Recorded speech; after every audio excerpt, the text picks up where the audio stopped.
Firmou no metrô, mano. Jackson faz só no Reconflite Vital Jacksoniânico, mano. Essa história tem uma referência do Edson Soares da Costa, hein, mano. Ó só, né? Fui conectado pra um Jobs que me deixou perplexo demais, mano. Ó, o maluco me bateu um rádio me chamando pra um trampo. Mas aí, né? Colei na casa dele pra saber do que se tratava da bagaça, tá ligado? Já cheguei e lancei. E aí, mano? Qual é que é o trampo? É o maluco que já me lançou, né, mano? Não é pra levar, rapaz. É pra retirar. Falei, firmeza, mano. Retirar o quê? Aí o maluco ficou meio quieto, pá, né, mano? Deu umas engasgadas, já fiquei meio limitei, mano. Olha só o que o maluco me solta. Então, você precisa ir lá no crematório da Vila Alpina retirar as cinzas que a minha tia foi gremada, mano.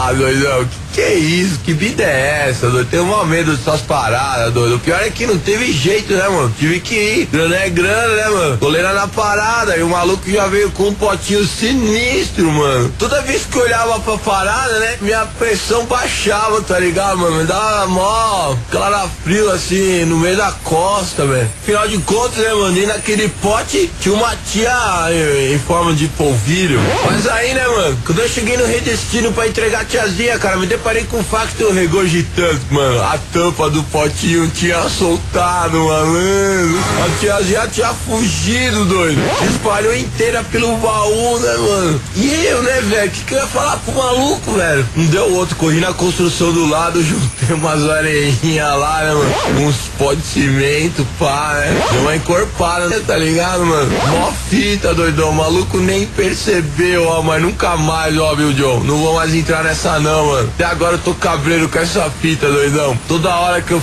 faço despercebido assim que eu reparo, eu tenho a impressão que tem alguém sentado na garupa.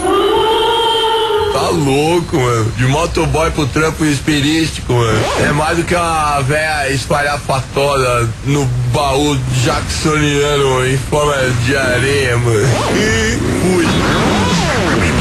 Fique na Hits. Daqui a pouco tem mais Jackson Vai com Marco Lula.